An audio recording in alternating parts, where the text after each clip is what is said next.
Maya watched the guests file into the dining room, their laughter echoing off marble floors and crystal chandeliers. 18 place settings gleamed under soft lighting, each plate positioned with geometric precision. She had spent 2 days preparing for this dinner, Joon's celebration of the Western District operation. 2 days of marinating, seasoning, perfecting every detail. And he hadn't looked at her once. She stood near the kitchen entrance, hands folded, waiting for the signal to begin service. Joon sat at the head of the table in a charcoal suit that probably cost more than she earned in 3 months. His wife Minute G glowed beside him in silk, playing the gracious hostess. Around them, lieutenants and family members settled into their seats, voices blending into the comfortable hum of power and privilege. Maya. Suk's voice made her turn. He stood too close, smiling that smile that never touched his eyes. Everything ready? Yes, sir. First course in 5 minutes. Excellent. Joon appreciates perfection. His gaze held hers a moment too long. As do I. He walked away before she could respond, taking his seat 3 down from Joon on the left. Maya watched him settle in, watched the way his eyes tracked Joon's movements, and felt something cold settle in her stomach. Before we go deeper into this night that will change everything, hit that subscribe button. What you're about to witness is courage like you've never seen, and you won't want to miss a single moment of what happens next. Maya returned to the kitchen and began plating the first course. Seared scallops with microgreens and citrus reduction. Art on each plate, flavors balanced to perfection. She worked with practiced efficiency, her hands steady despite the unease crawling up her spine. Something was wrong.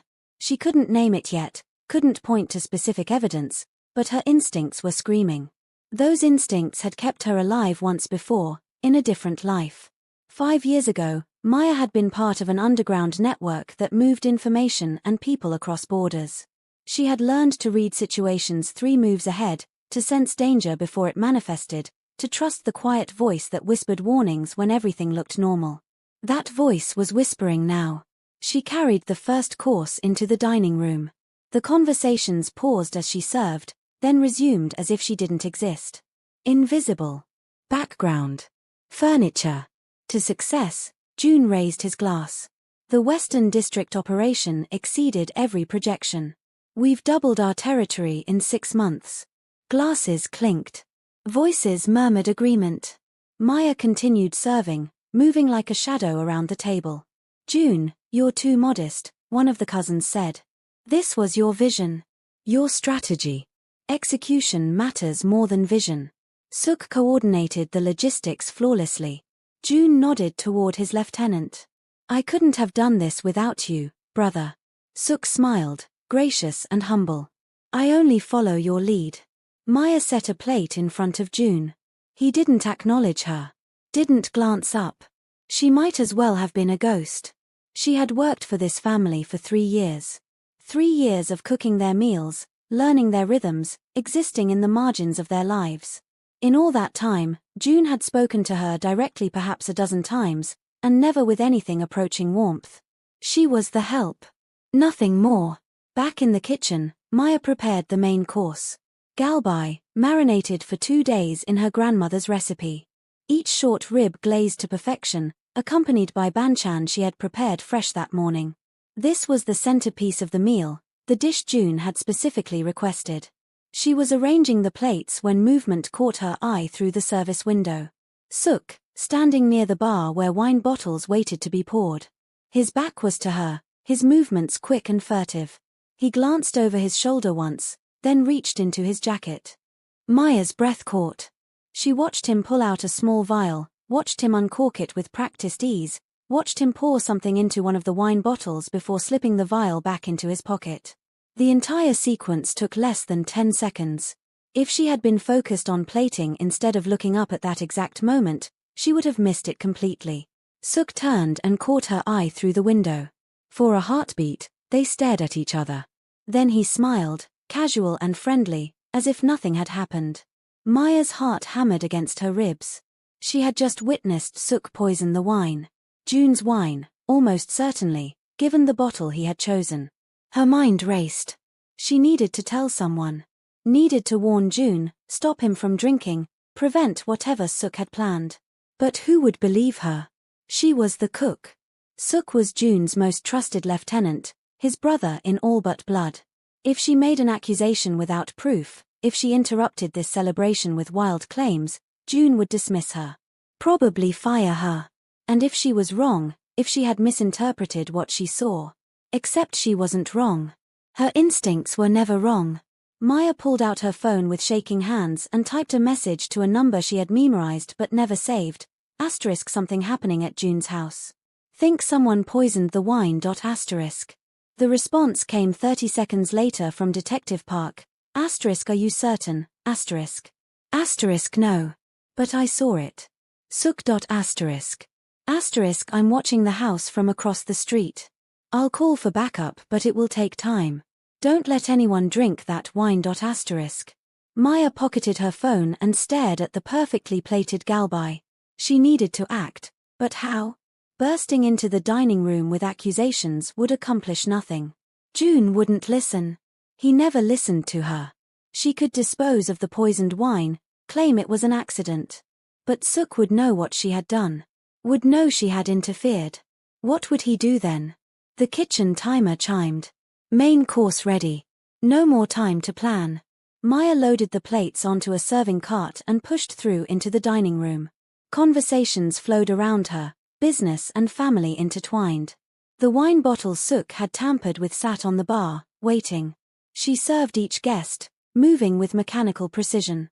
When she reached Joon, he was deep in conversation with the man on his left, discussing shipping routes and profit margins.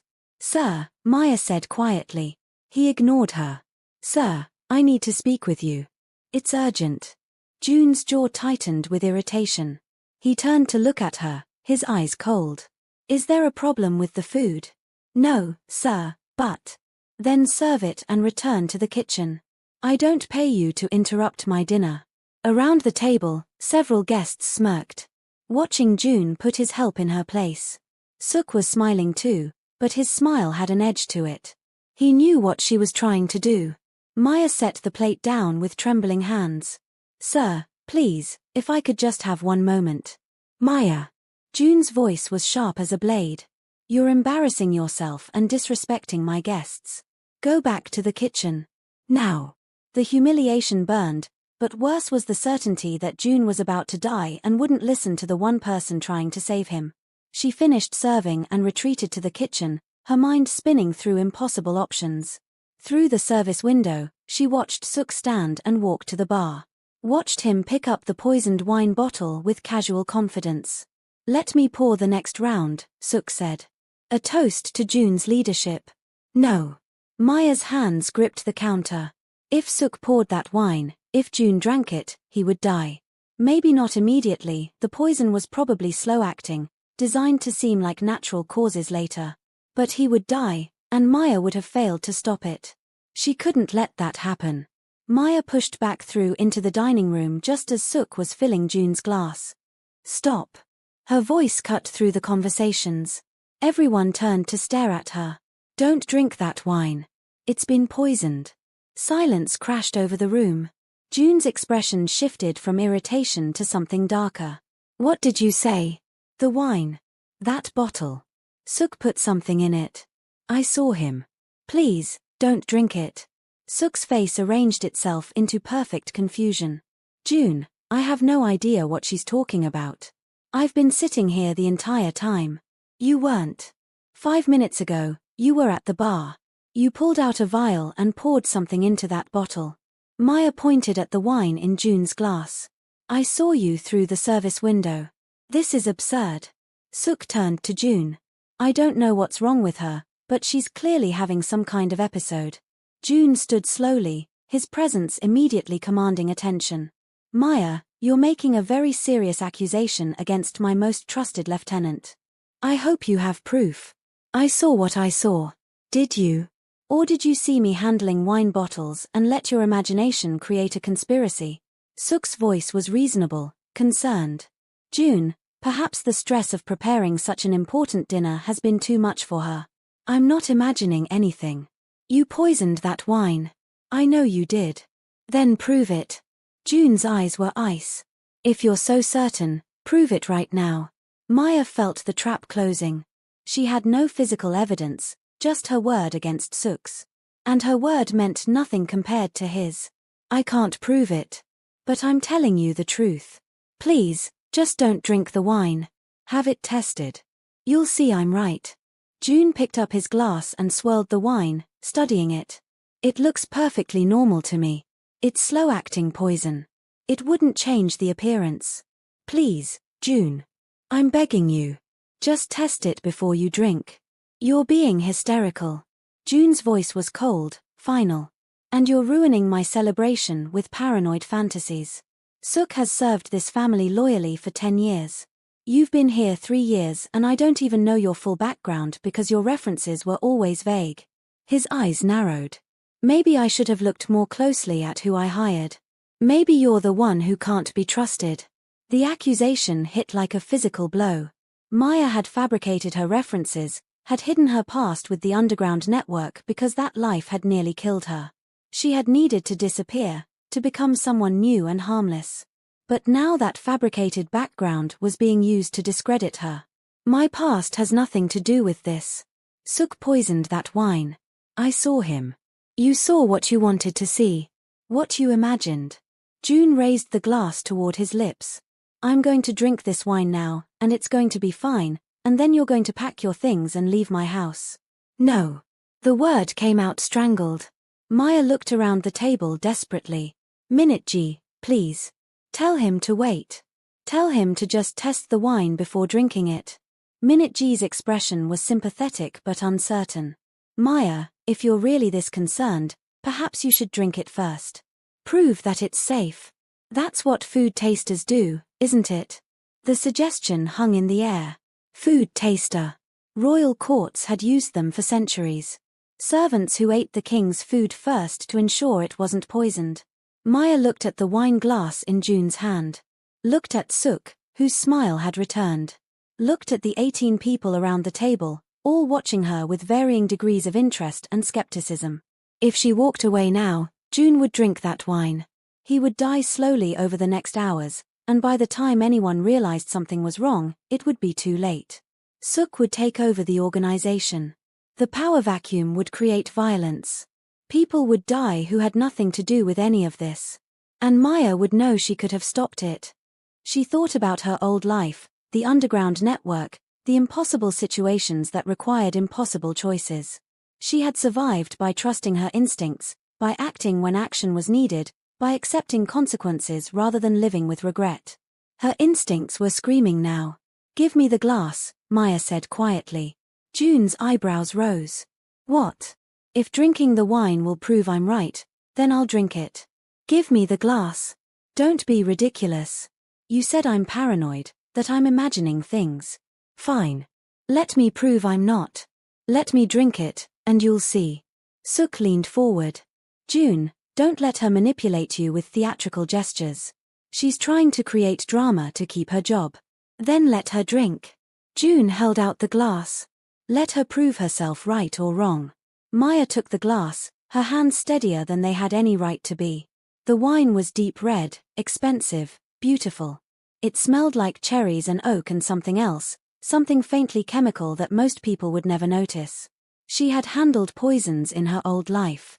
Had learned to identify different compounds, understand their effects. This one smelled like a neurotoxin, probably designed to build up slowly in the system before triggering organ failure. Not immediately lethal, but deadly over hours. If she drank this, she would get sick. Probably die without medical intervention. But Joon would live. And he would know the truth. Through the dining room window, Maya caught a glimpse of movement in the darkness outside. Detective Park, watching. Backup was coming, but probably not in time to save her. Only in time to save Joon. That was enough. Maya looked at Joon one last time, saw the cold certainty in his eyes that she was wrong, that she was paranoid, that she was nothing more than an overworked cook having a breakdown. I hope you remember this moment, she said quietly. When I'm proven right. Then she drank. The wine tasted like violence disguised as luxury. The initial flavor was perfect, rich, complex, exactly what you'd expect from an expensive vintage. But the aftertaste was wrong. Bitter. Chemical. Burning. Maya set the glass down carefully on the table. There. I've drunk it. Now we wait. For several heartbeats, nothing happened. The room was completely silent, everyone watching her with expressions ranging from concern to embarrassment to carefully hidden triumph. Then the poison hit. It started as dizziness, the room tilting sideways like the world had been knocked off its axis. Maya grabbed the table to steady herself, but her hands felt numb, disconnected from her body. Maya! Minute G's voice sounded distant, distorted. Maya tried to speak, but her tongue felt thick and uncooperative. Her vision blurred. The chandelier above became a smear of light and crystal. The faces around the table melted into indistinct shapes. Her legs gave out. She felt herself falling, felt hands catching her before she hit the marble floor. Someone was shouting. Multiple voices overlapping. Through the haze, she heard Joon's voice, no longer cold but sharp with something that might have been fear. Call an ambulance. Now. There's no time. A new voice, authoritative. Detective Park. When had he entered? I have paramedics outside. Let them in. Who the hell are you? Detective Park. I've been investigating your organization for 8 months. And I've been watching your house tonight because Maya contacted me about suspicious activity. Maya tried to focus on their faces, but everything was spinning. Her heart was racing too fast, each beat painful against her ribs.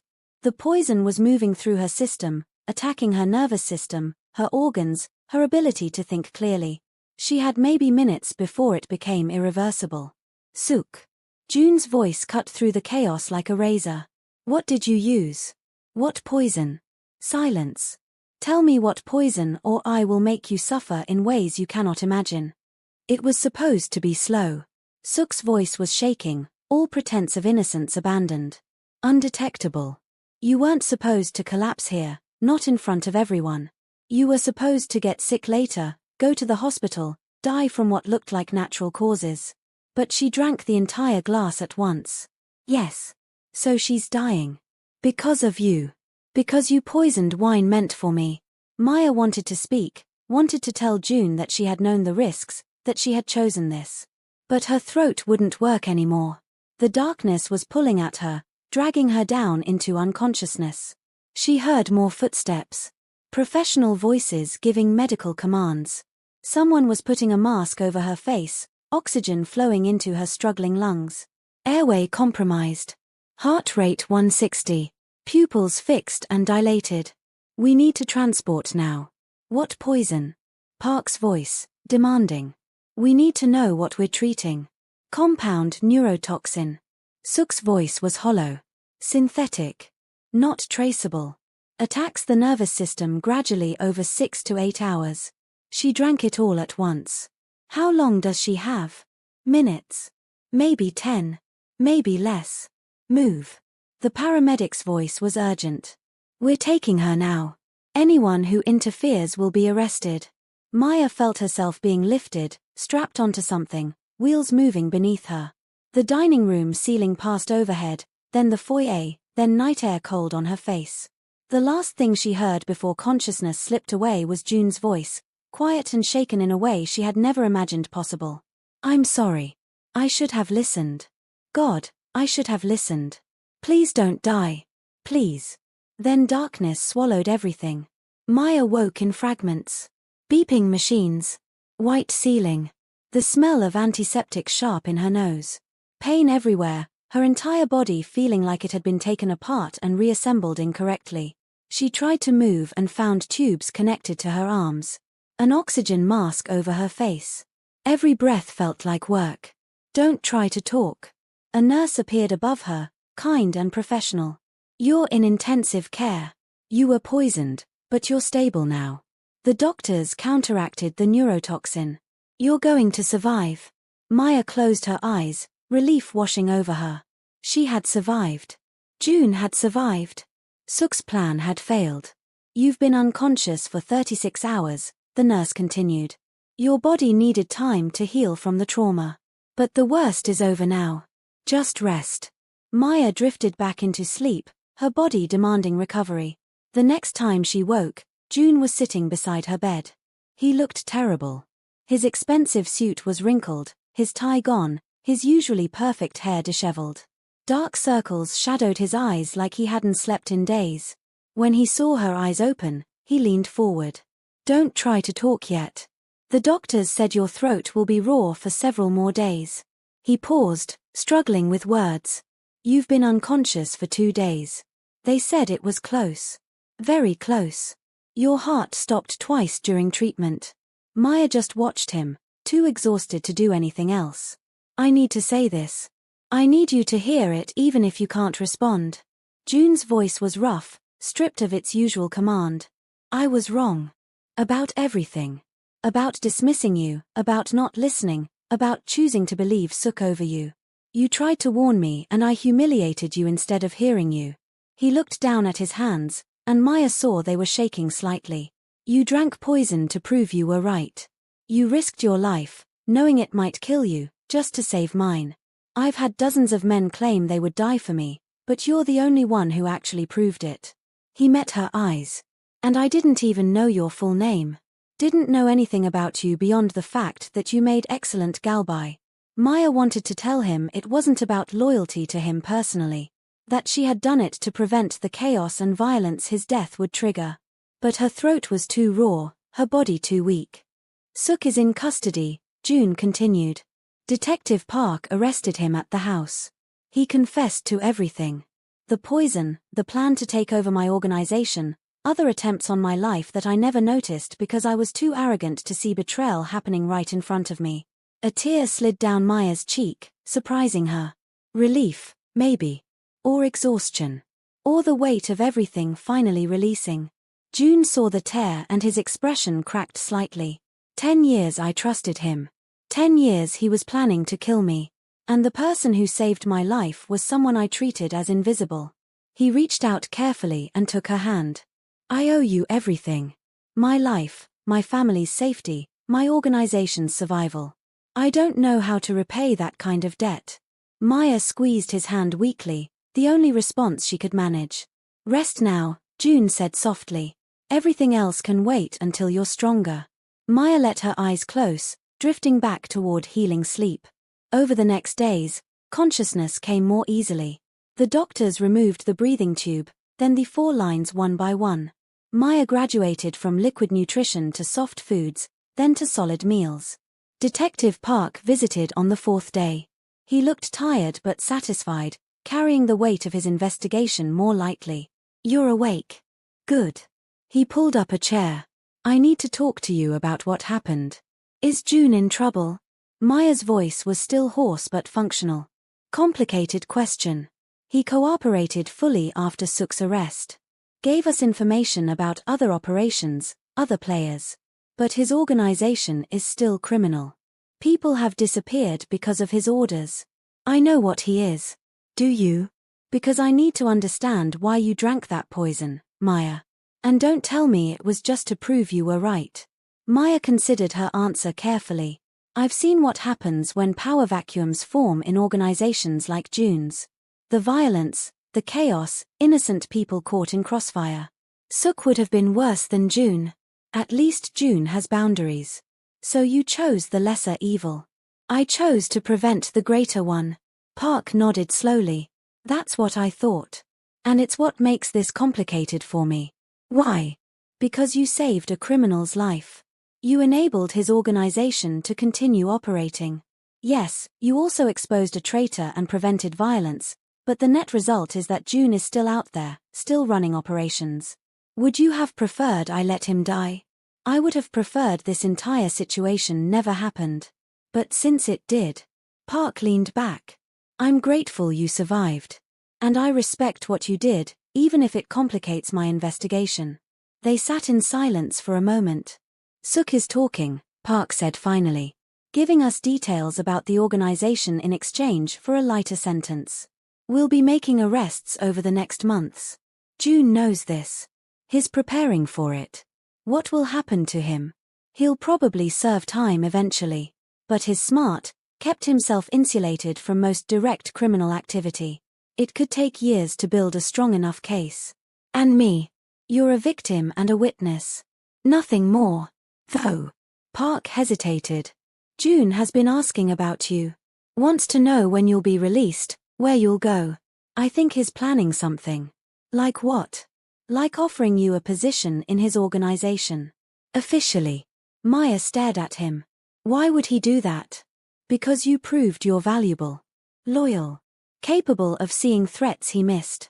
Men like Joon collect people who can help them survive. I'm not interested in becoming a criminal. I hope not. But Maya, be careful. Gratitude from someone like Joon is complicated. He'll want to repay his debt, and that debt might come with strings attached. After Park left, Maya lay in her hospital bed thinking about the future. What would she do when she was released? She couldn't go back to being Joon's cook, not after everything that had happened. That relationship had fundamentally changed. But what else was there? The question haunted her through the next days of recovery. On the 7th day, Maya was finally strong enough to sit up without assistance. The doctors said she could be released in 2 more days if her progress continued. Joon visited that evening, carrying flowers. The gesture was so unexpected Maya almost laughed. You're looking better, he said, setting the flowers on the bedside table. I'm surviving. Slowly. The doctors say you can leave soon. I've arranged a place for you to stay. Secure, comfortable, with medical staff available if needed. I have my own apartment. Your apartment was compromised. Suk had people watching it. It's not safe anymore. Maya processed this. So I'm supposed to hide in a safe house you control? You're supposed to accept help from someone who owes you his life. Joon pulled up a chair. Maya, I know you don't trust me. You have no reason to. I treated you terribly for 3 years. But I'm trying to do better now. Why? Because I saved your life. Because you showed me something I'd forgotten. That loyalty can come from unexpected places. That the people we ignore might be the ones we need most. He met her eyes. And because I'm tired of surrounding myself with people like Suk. People who smile and plot and wait for opportunities to betray. What are you asking me? I'm asking you to consider working with me. Not as my cook. As an advisor. Someone who can see threats I miss, who can tell me truths I don't want to hear, who won't let arrogance blind me to danger. You want me to spy on your own organization. I want you to keep me honest. Keep everyone honest. Use your instincts to prevent what Suk did from ever happening again. Maya was quiet for a long moment. If I did this, I would have conditions. Name them. I won't do anything illegal. I won't participate in operations or help cover up crimes. Agreed. I maintain my relationship with Detective Park. I won't lie to him or obstruct his work. Joon's eyes narrowed. You're asking me to accept having a police contact in my inner circle. I'm asking you to accept that I won't choose between 2 relationships that both matter. If you can't accept that, we have nothing more to discuss. After a long pause, Joon nodded. Agreed. Though I reserve the right to protect myself. Fair. One more condition. You tell me the truth about your organization. Everything. What operations you run, what boundaries you cross, what lines you won't cross. If I'm going to help you avoid risks, I need the complete picture. This time Joon was quiet even longer. Giving someone that information was dangerous, could destroy him if it reached the wrong people. That's asking for complete trust. You're asking me to trust you with my safety and future. It goes both ways. Joon studied her, searching for something in her expression. Then he extended his hand. Deal. But Maya, I need your answer soon. I'm rebuilding my organization after Suk's betrayal. I need to know if you're part of that rebuild. Give me until I'm released from the hospital. I'll have an answer then. That's fair. After Joon left, Maya stared at the ceiling and tried to organize her thoughts. 2 weeks ago, she had been invisible. A cook who existed in the background of other people's lives. Now she had drunk poison to save a crime boss, survived against impossible odds, and had that same boss offering her power in his organization. It felt like standing at a crossroads. One path led back to invisibility and safety. The other led somewhere unknown, complicated, possibly dangerous. but definitely visible. Maya thought about the moment she had lifted that wine glass, knowing it was poisoned, knowing it might kill her. The clarity she had felt. The absolute certainty that this was the right choice despite the cost. She felt that clarity again now. She was done being invisible. 2 days later, Maya was released from the hospital. A car waited for her, sent by Joon despite her protests. The driver was professional and quiet, taking her to an apartment building she didn't recognize. Mr. Joon wanted you to have options, the driver explained. This is a secure location where you can stay while you decide your next steps. But if you prefer your old apartment, I can take you there instead. Maya considered, then decided.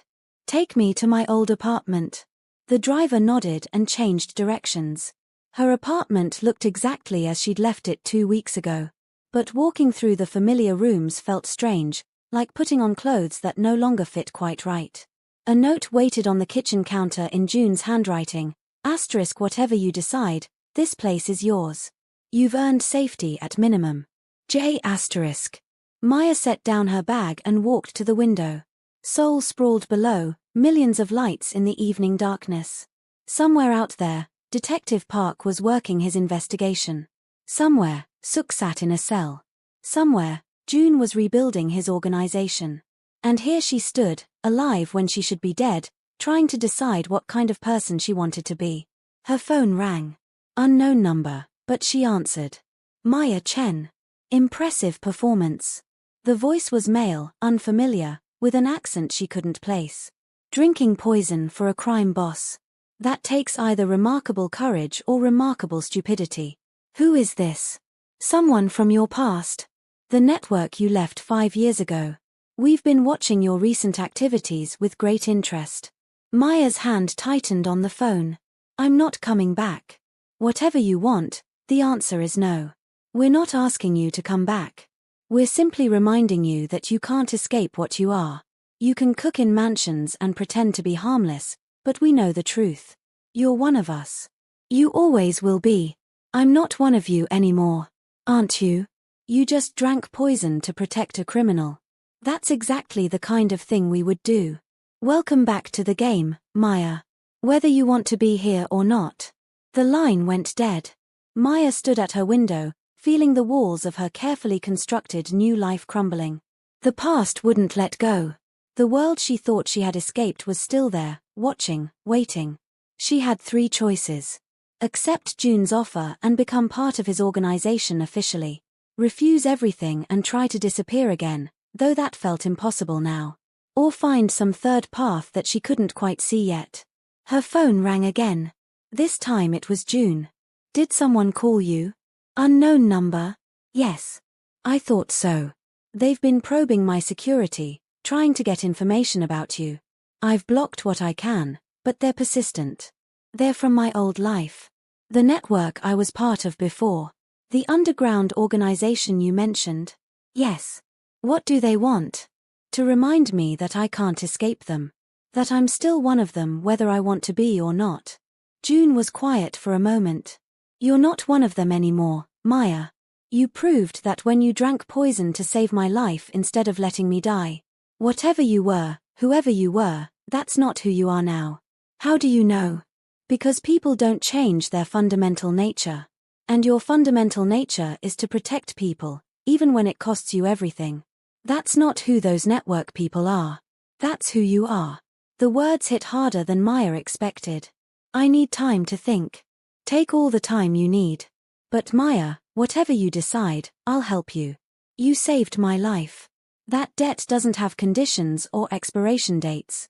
After he hung up, Maya sat in her apartment and tried to think clearly. But exhaustion was catching up with her, the weight of 2 weeks of trauma and recovery and impossible decisions. She would decide tomorrow. Tonight, she would just rest.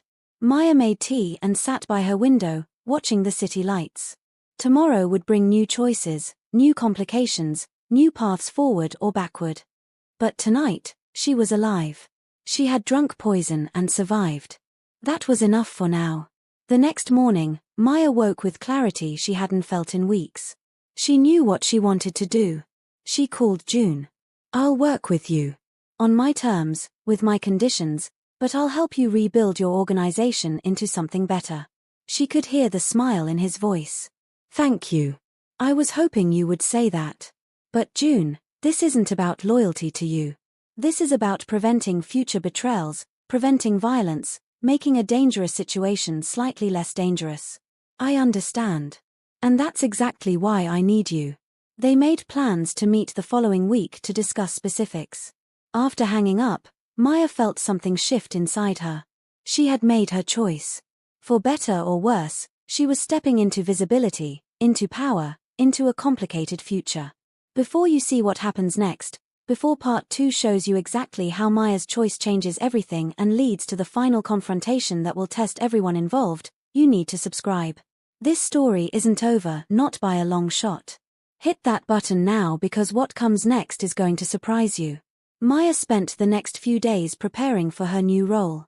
She thought about strategies for identifying internal threats, for building systems that would prevent future betrayals. She thought about how to navigate the complex morality of working with a criminal organization while trying to make it less harmful. Most of all, she thought about the moment she had drunk that poison. The clarity, the courage, the absolute certainty that she was making the right choice. She would need that certainty again in the days ahead. Because choosing visibility meant accepting all the consequences that came with it. The danger, the complexity, the weight of decisions that affected more than just herself. But Maya was done being invisible. Whatever came next, she would face it the way she had faced that poisoned wine. With clarity. With courage. With her eyes wide open. If you have gotten to this point, don't hesitate to like and subscribe to this channel, hit the notification bell, grab your seat, the story is unfolding. The first meeting took place in Joon's private office, a space Maya had never seen before. Floor-to-ceiling windows overlooked Seoul, the city sprawling beneath them like a kingdom waiting to be claimed or lost. Joon stood when she entered, a gesture of respect that still felt foreign. Thank you for coming. You said we needed to discuss specifics. Yes. Sit, please. He gestured to comfortable chairs near the windows. I want to be clear about what I'm asking of you. What this role actually means. Maya sat, keeping her posture relaxed despite the tension in the room. I'm listening. After Suk's betrayal, I've been reviewing every aspect of my organization. Looking for other potential threats, other people who might be planning moves against me. What I found was concerning. How concerning? Concerning enough that I realize I've been blind. Too trusting of people who showed surface loyalty without actual commitment. Too focused on expansion instead of security. Joon poured tea, the domestic gesture strange coming from him. I need someone who can see what I miss. Someone who isn't invested in maintaining my ego or protecting their own position. Someone who will tell me hard truths. And you think that someone is me. You drank poison to prove I was wrong. I can't think of anyone more qualified. Maya accepted the tea but didn't drink immediately. If I do this, if I help you identify threats and rebuild security, what happens when I find something you don't want to hear? What if I tell you to remove someone you trust, or shut down an operation that's profitable? Then I listen. That's the entire point. Even if it costs you money or power. Especially then. Maya, I nearly died because I valued loyalty over truth. I won't make that mistake again. She wanted to believe him. The question was whether he would still feel that way when the stakes were real. There's something else we need to discuss, Joon said, his tone shifting. Your old network. The people who contacted you. They're not going to give up easily. I know. They see you as an asset that went rogue. Now that you've demonstrated your value by saving my life, they'll want to reclaim you. Or failing that, eliminate you as a liability. Can you protect me from them? I can try. But they're resourceful and well-connected. The best protection is having your own power base, your own resources. Working with me provides that. It was a good argument and probably accurate. Alone, she was vulnerable. With Joon's organization behind her, she had leverage. I'll need complete transparency about your operations. Not summaries or sanitized versions. The real truth about what you do and how you do it. Joon was quiet for a long moment. That's dangerous.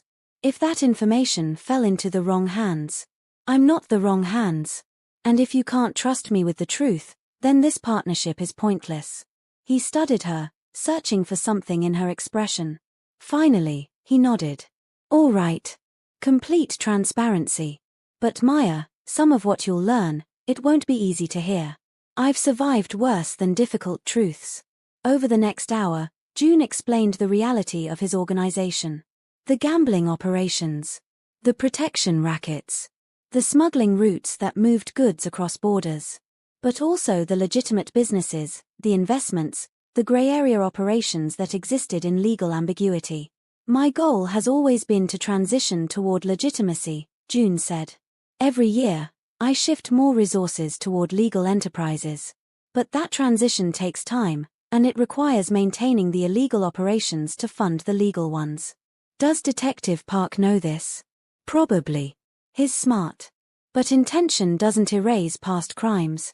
I've done things I can't take back, hurt people, made choices that haunt me. Joon met her eyes. Transitioning to legitimacy doesn't cleanse that. Are you looking for absolution? I'm looking to build something my children can inherit without shame. Something that doesn't require constant violence to maintain. Is that redemption? I don't know. But it's something. Maya understood that desire. To be more than your worst choices, to build something better while carrying the weight of the past. If I find operations that need to be shut down, people who need to be removed, you'll act on my recommendations? Yes. Even if it's profitable? Even if it's someone you've worked with for years? Yes. Because the alternative is dying from another betrayal I didn't see coming. Maya stood and walked to the window, looking out at Seoul.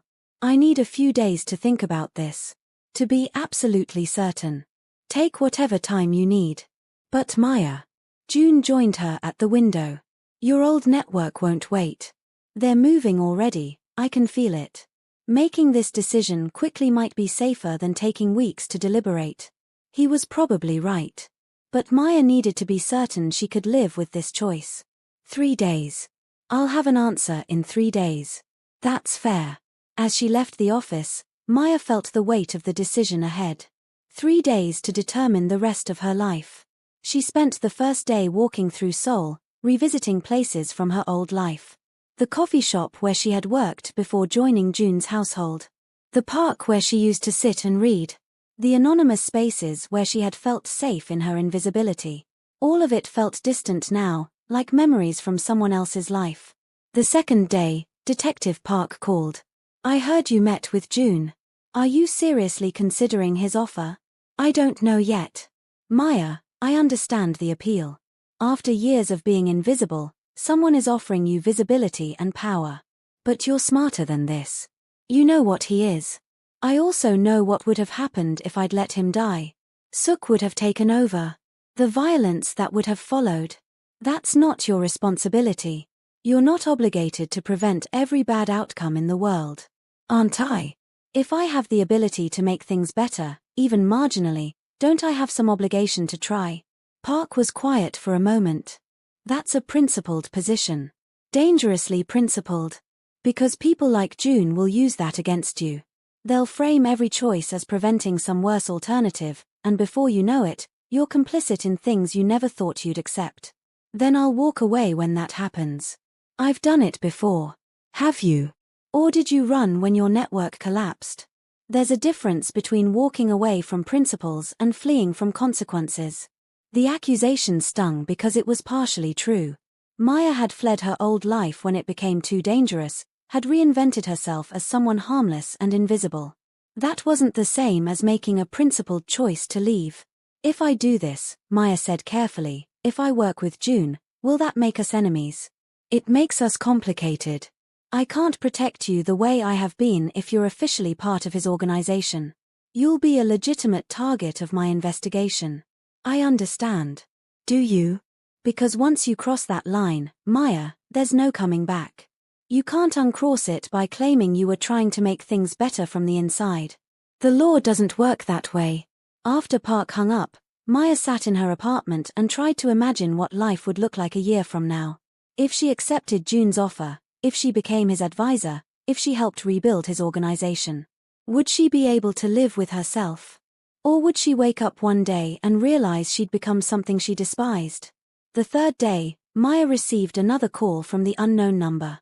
The voice was the same, male, accented, confident. Your time is running out, Maya. You need to make a choice. I'm not interested in working with you. I've made that clear. Then you're interested in dying? Because that's the alternative. Work with us or become a liability we eliminate. You're bluffing. Am I? We know where you live.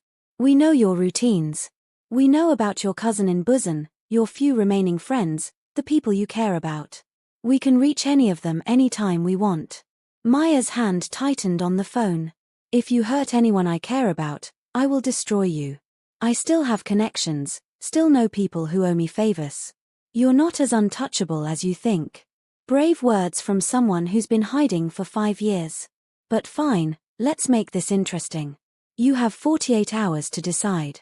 Work with us, or we start eliminating the people around you one by one until you agree. Starting with your cousin. The line went dead. Maya stood in her apartment, feeling fear and rage war inside her. They were threatening her family. Using the exact tactic that always worked because people would sacrifice themselves to protect the ones they loved. She called Joon immediately. They're threatening my cousin. My old network. They gave me 48 hours to agree to work with them or they start killing people. Where is your cousin now? Busan. He works in tech, lives alone, has no idea he's in danger. Give me his address. I'll have people there within the hour. Full protection, 24/7, until this situation is resolved. Thank you. Don't thank me yet. Maya, this escalates things. Your network isn't playing games anymore. You need to make a decision about my offer soon, because whether you work with me or not, you need protection. I know. I'll have an answer tomorrow. After hanging up, Maya called her cousin to warn him. He was understandably upset and confused, but he trusted her enough to accept the protection Joon was sending. That night, Maya barely slept. She lay in bed thinking about impossible choices and the trap closing around her. Work with her old network and betray Joon. Work with Joon and make herself a target of Park's investigation. Try to stay independent and risk everyone she cared about. No good options. Just varying degrees of bad. By morning, Maya had made her decision. She called Joon. I'm in. I'll work with you, help you rebuild, do everything we discussed. But we handle my network problem first. Permanently. Agreed. What did you have in mind? I want to meet with them. Face to face. Make them understand that targeting me is more trouble than I'm worth. That's dangerous. So is waiting for them to act. I'd rather control the timing and location of the confrontation. All right. Set up the meeting. I'll have people positioned nearby in case it goes wrong. Maya made the call. The network representative sounded pleased, probably thinking she was capitulating. Smart choice. Where do you want to meet? Neutral location. Hotel conference room. Tomorrow at 3 p.m. I'll text you the address. Come alone. You come alone too. This is between us, not our organizations. Agreed. Maya hung up and immediately called Joon. Meeting is set. Tomorrow at 3. I need you to have people ready but not visible. I don't want this to turn into a firefight. Understood. But Maya, what's your plan? What are you going to say to convince them to leave you alone? I'm going to tell them the truth. That I'm not the person I was 5 years ago. That I won't be controlled or threatened. And that if they come after me or anyone I care about, I'll use every resource available to destroy them. Will they believe you? They'll believe I'm serious. After that, it's their choice whether to test me. The next day, Maya dressed carefully for the meeting. Professional clothes that said she was someone to be taken seriously. She arrived at the hotel 30 minutes early, checked the conference room, positioned herself where she could see the door. Joon had people stationed throughout the hotel, invisible but ready. Park was somewhere nearby too. He had called that morning to warn her this was a bad idea, but when she insisted on going through with it, he said he'd be watching in case she needed police intervention. At exactly 3 p.m., a woman entered the conference room. Mid-40s, expensively dressed, moving with the confidence of someone accustomed to power. She sat across from Maya without preamble. I'm Yuna. I speak for the network. Maya Chen. I speak for myself. Bold. I like that. Though it would be more accurate to say you speak for Joon's organization now, wouldn't it? I work with Joon. I don't work for him. There's a difference. Is there? Because from where I sit, you've traded one master for another. You ran from us 5 years ago because you didn't want to be controlled. Now you're letting a crime boss control you instead. Joon doesn't control me. He employs me. I can walk away any time. Yuna smiled, cold and knowing. Can you? After you drank poison to save his life? After you've integrated yourself into his organization? Walking away isn't as simple as you think. Maybe not. But it's still my choice. Which is more than you're offering. You want to force me to work for you through threats and violence. We want to reclaim an asset that belonged to us. You were trained by our network, protected by our resources, given skills and knowledge that made you valuable. Then you ran, taking all of that with you. We have a right to compensation. I don't owe you anything. I worked for the network for 3 years, took assignments you gave me, risked my life repeatedly. When the organization collapsed and most of us ended up dead or imprisoned, I survived by disappearing. That's not theft. That's self-preservation. You could have come back after things settled. You chose not to. Because I was done with that life. Done with being controlled by people who saw me as an asset instead of a person. Yuna leaned back, studying Maya with calculating eyes. You've changed. 5 years ago, you would never have had the courage to drink poison to prove a point. What happened? Maya thought about that question honestly. I got tired of being invisible. Tired of letting other people make all the important decisions while I stayed safe in the shadows. When I saw Suk poisoning that wine, I had a choice. Stay silent and stay safe, or act and risk everything. I chose to act. And now you're addicted to visibility. To mattering. To being seen. Maybe. Or maybe I just realized that safety isn't the same as living. Brave words. But bravery doesn't change reality. You're still vulnerable, Maya. Your cousin, your friends, anyone you care about can be reached. We can make your life very difficult if you don't cooperate. You can try. But I'm not unprotected anymore. Joon has resources, connections, people who will respond if you move against me. And I still have my own contacts from the old network. People who owe me favors, who would help me if I asked. So this is a threat. Work with you instead of with us? This is a boundary. I'm not working for anyone who uses threats and violence to control me. Not you, not Joon, not anyone. I'll work with Joon because he offered me a choice and respects my conditions. You're only offering ultimatums. Yuna was quiet for a long moment. You realize this means we're enemies now? Only if you make us enemies. If you accept that I'm not coming back, that I've moved on to a different life, then we don't have to be anything to each other. But if you keep threatening me, keep trying to force my cooperation, then yes. We'll be enemies. That's a dangerous position to take. I've taken dangerous positions before. I'm still here. Yuna stood, smoothing her jacket. I'll relay your position to the network leadership. They'll make the final decision about how to proceed. But Maya, understand something. You're making powerful enemies today. More than you know. I've made powerful enemies every time I chose principles over pragmatism. I can live with a few more. After Yuna left, Maya sat alone in the conference room, her hands shaking slightly with delayed adrenaline. She had just drawn a line in the sand with her old network. They would either respect that line or cross it. Either way, she had made her choice. Joon entered a few minutes later. How did it go? As well as could be expected. I made my position clear. Now we wait to see how they respond. And if they respond with violence, then we respond accordingly. But Joon, I need you to understand something. I won't be used as an excuse for a war between your organization and my old network. If they come after me, I deal with it. Your people protect me if necessary, but this doesn't become a larger conflict. That might not be your choice to make. If they attack you, they're attacking someone under my protection. I can't let that go unanswered. Then we prevent it from escalating. We stay defensive, not offensive. We protect but don't retaliate beyond what's necessary. Joon was quiet for a moment. You're asking me to show restraint when my instinct is to eliminate threats completely. I'm asking you to be strategic instead of reactive. To build the kind of organization that doesn't need constant violence to maintain power.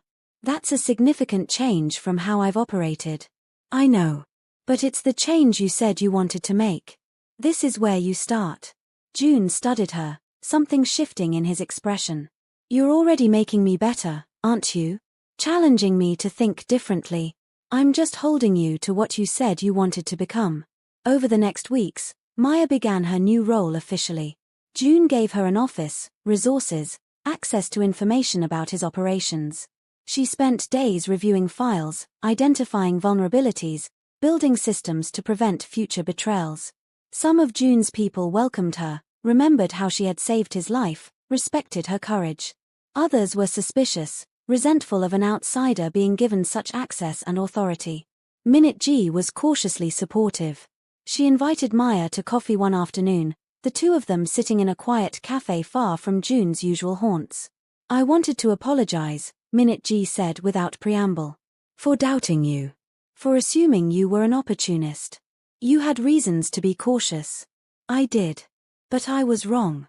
You really did drink that poison just to prove you were right. Just to save Joon's life. I didn't think that kind of loyalty existed anymore. It wasn't loyalty to Joon. Not exactly. Then what was it? Maya considered her answer. It was refusing to let arrogance and dismissiveness lead to unnecessary death. It was choosing to act instead of staying safe. It was. She paused. It was being tired of being invisible. Minute G smiled slightly. I understand that more than you might think. I've spent 20 years as Joon's wife, playing the gracious hostess, existing as decoration rather than person. I know what invisibility feels like. They talked for another hour, finding common ground in unexpected places. When they parted, Maya felt something shift. Not friendship exactly, but mutual respect. The real test came 4 weeks into her new role. Maya was reviewing financial records when she noticed irregularities. Money moving in ways that didn't match approved operations. Not large amounts, but consistent. Someone was skimming. She traced it carefully, documenting everything. The trail led to one of Joon's senior managers, a man named Kim who had been with the organization for 12 years. Maya brought her findings to Joon. He reviewed the evidence, his expression darkening. Kim. I've known him since he was 20 years old. I know. That's why he thought he could get away with it. How much? About 3 million won over the past 8 months. Small enough to avoid immediate notice but significant over time. Joon stood and walked to his window, hands clasped behind his back. What do you recommend? This was the test. Not just of her analysis but of what kind of advisor she would be. The easy answer was violence, making an example. The harder answer was proportional response. Confront him. Give him a chance to explain. Maybe there are circumstances we don't know about. But ultimately, if he's been stealing, he has to go. You can't tolerate that without sending a message that it's acceptable. And by go, you mean? I mean fire him. Publicly. Make it clear theft won't be tolerated. But I'm not suggesting violence. That creates more problems than it solves. Some of my people will see that as weakness. Some of your people will see it as strength. As a leader who doesn't need violence to maintain control. As someone building something better than what came before. Joon turned from the window. You're asking me to show mercy to someone who betrayed my trust. I'm asking you to show proportional response. He stole money, not lives. Treat it accordingly. After a long moment, Joon nodded. Set up a meeting with Kim. Tomorrow. You'll be there. The confrontation was tense but controlled. Kim initially denied everything, then broke down when faced with the evidence. He had been supporting family members who had gotten into debt, had convinced himself that borrowing temporarily wasn't really stealing. Joon listened without expression. When Kim finished, he spoke quietly. You've been with me 12 years. I trusted you. Promoted you. And you repaid that by stealing. I'm sorry. I was desperate. I'll pay it all back. Yes, you will. Every one. And then you're done. Out of my organization. You have 1 week to settle your affairs and leave. If I see you after that, the consequences will be severe. Am I understood? Yes. Thank you. Thank you for not. Don't thank me. Thank Maya. She's the one who argued for this approach. My instinct was different. After Kim left, Joon turned to Maya. You were right. That was the correct approach. But it won't always be. I know. Some betrayals require harsher responses. When that happens, we'll deal with it. But defaulting to violence isn't the answer. They continued working together through the following months. Maya would identify problems, analyze risks, make recommendations. Joon would consider them and make final decisions. It wasn't perfect, they disagreed frequently, but it worked. Detective Park maintained his investigation, though he and Maya kept distance. They would occasionally see each other, exchange brief pleasantries, but the easy connection they once had was gone. Maya's old network made occasional contact, always threatening, always demanding. But with Joon's organization backing her, their threats had less power. She was no longer an isolated individual they could pressure. Until the night everything escalated. Maya was working late in her office when her phone rang. Unknown number. Maya Chen. You need to come to this address immediately. The voice was electronically distorted. You have 30 minutes. Come alone. If you're late, if you bring anyone, your cousin dies. The line went dead. Maya stared at her phone, fear and anger warring inside her. They had taken her cousin.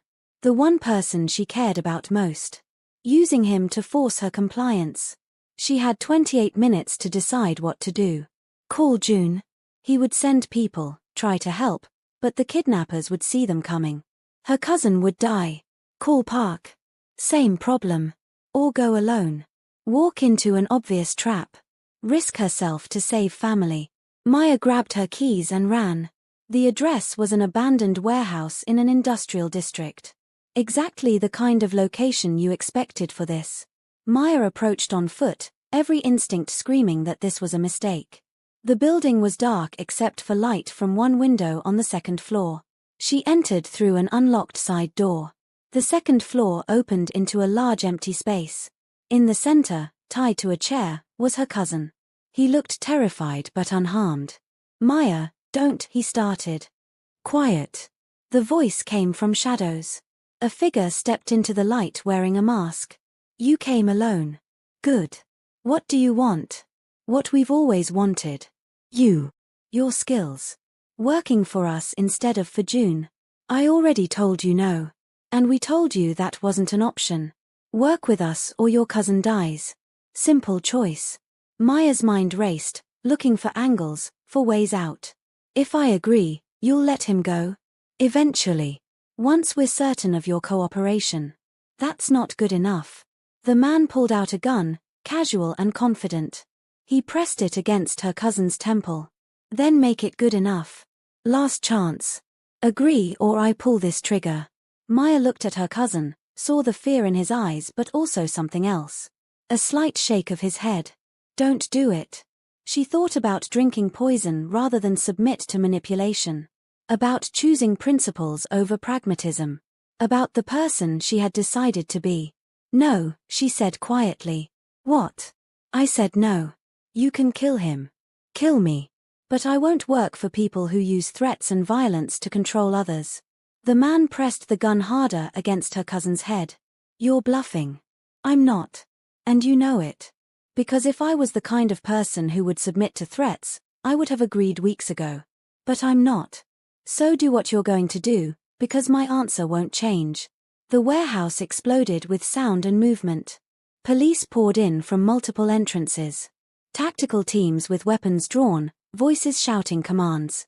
The masked man spun, trying to bring his gun around, but officers took him down. In seconds it was over. The man was in handcuffs. Her cousin was being untied. And Detective Park was walking toward Maya with an expression mixing anger and relief. You had your phone tracked, Maya said, understanding. After your network made their first threat, I put a trace on your number. When you left your office running, I knew it was a trap. I followed. They said come alone. They always say that. Good thing you didn't actually listen. Her cousin stumbled over, and Maya hugged him tight. You're okay? I'm fine. Scared but fine. Maya, you were really going to let him shoot me. I was ready to accept that consequence rather than submit. That's insane. That's principles. Park approached once the scene was secure. The man we arrested is talking. Giving us names, locations, operations. Your old network is about to have a very bad week. Will this end it? Will they leave me alone now? Probably. We're rolling up their leadership. Without that, they won't have the organization to come after you effectively. Maya felt relief wash over her. Thank you. For tracking me, for coming when I needed help, for not giving up on me despite everything. I never gave up on you. I just disagreed with your choices. Park's expression softened slightly. But I respect what you did tonight. Standing firm even when it meant risking everything. That's courage. After the police processed the scene and took statements, Joon arrived. He had heard what happened through his network. Your cousin is safe. Yes. Thanks to Detective Park. I'm glad. Joon looked at Park. Thank you. For protecting someone important to Maya. Park nodded stiffly. Just doing my job. Is it? Your job is to investigate criminals, not rescue people connected to them. My job is to protect people. Sometimes that's complicated. The two men looked at each other, enemy and enemy, both protecting the same woman for different reasons. Later that night, back in her apartment, Maya stood at her window and looked out at Seoul. She had been tested again, forced to choose between safety and principles, and she had chosen principles. Her cousin was safe. Her old network was collapsing under police pressure. Suk was in prison awaiting trial. Joon's organization was slowly transforming. And Maya stood here, visible and alive and certain she had made the right choices. Her phone rang. Joon. I wanted to check on you. Make sure you're all right after tonight. I'm fine. Processing, but fine. You stood firm against them. Refused to submit even when they threatened your cousin's life. That's remarkable courage. Or remarkable stubbornness. Both, probably. Joon paused. Maya, I've been thinking about something. About the future of my organization and who will lead it when I step back. You're thinking of stepping back? Not immediately. But within 2 years, I want to transition to more legitimate operations and let someone else handle the leadership. Someone who can navigate both worlds. Someone who has principles but also understands practical realities. You're talking about me. I'm saying you're a candidate. If you want it. The offer stunned her. Real power, real responsibility, real ability to shape Joon's organization into something better. That's. I don't know what to say. Say you'll think about it. Say you'll consider being part of building something new from something old. I'll think about it. That's all I ask. After hanging up, Maya stood at her window thinking about the future. About leadership and legacy and the possibility of building something better. It was terrifying and exciting and impossible and inevitable. She thought about the moment she had lifted that poisoned wine glass, knowing it might kill her but certain it was the right choice. That same certainty filled her now. She would accept Joon's offer. Would work to transform his organization into something that hurt fewer people, helped more people, existed in the light instead of the shadows. It wouldn't be perfect. Would still be complicated and morally ambiguous.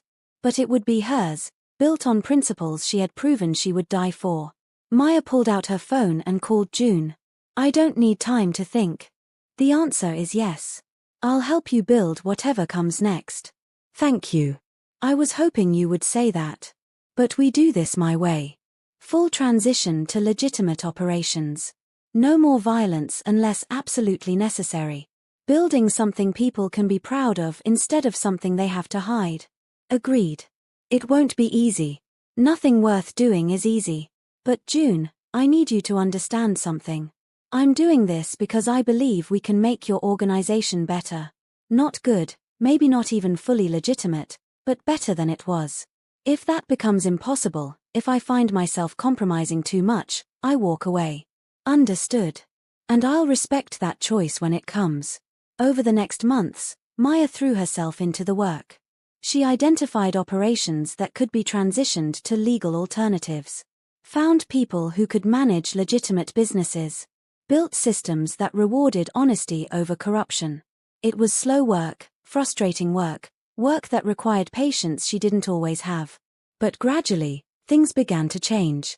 6 months later, Minute G invited Maya to family dinner. Not as staff. As a guest.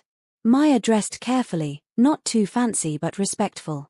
When she arrived at the mansion, Joon greeted her at the door personally. "Thank you for coming. Thank you for inviting me." The dining room held fewer people than that terrible night 6 months ago. Just immediate family and close associates. The atmosphere was relaxed, warm even.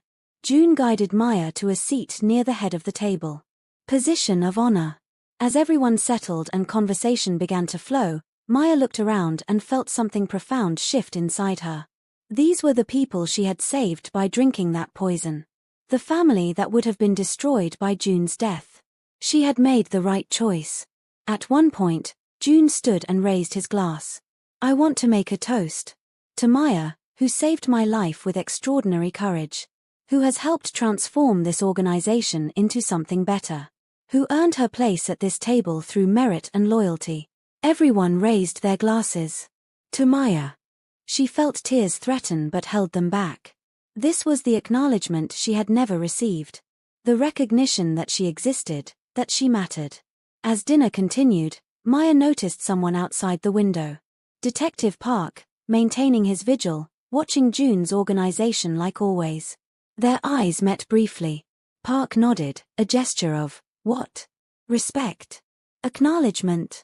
Understanding that she had made her choice and he would continue making his. Then he was gone. That night, after dinner ended, Joon asked Maya to stay. They stood in his study, surrounded by books and the trappings of power. "There's something I need to tell you," Joon said. "Something I haven't told anyone else." "What?" "I'm planning to fully legitimize the organization within 18 months. Complete transition. No more illegal operations." "That's ambitious." "It's necessary. I'm tired of looking over my shoulder. Tired of wondering which of my people will be the next Suk. I want to build something my children can inherit without shame. And you want me to lead that transition? I want you to lead what comes after. To take an organization built on crime and transform it into something that operates in the light. Can you do that?" Maya thought about everything that had brought her to this moment. The poison she had drunk. The choices she had made. The person she had become. "Yes," she said. "I can do that. Even knowing it means making decisions that will hurt people. That transitioning away from illegal operations means cutting off income for people who depend on it. Even knowing that. Because the alternative is continuing to hurt different people. And I'd rather hurt people who chose this life than people who got caught in the crossfire." Joon smiled, something genuine and warm. "You're going to be a better leader than I ever was. I learned from your mistakes. The best kind of learning." Later, driving home through Seoul's night streets, Maya thought about the future. About the organization she would build, the choices she would make, the person she would become. It wouldn't be perfect. Would require compromises that would haunt her. But it would be visible, real, impactful. She had drunk poison to prove a point, to save a life, to step into visibility. Now she would build a future on that foundation. The final line from that dinner 6 months ago echoed in her mind, the one she had heard and now understood completely. Asterisk in a world of power and betrayal, courage and loyalty are worth more than gold, even to a king of shadows. Asterisk. She had proven that truth with her blood and her courage and her absolute refusal to submit. Now she would build something lasting from it. Whatever came next, she would face it the same way she had faced that poisoned wine glass. With clarity. With courage. With eyes wide open. Because that was who she had become. Not invisible. Not hidden.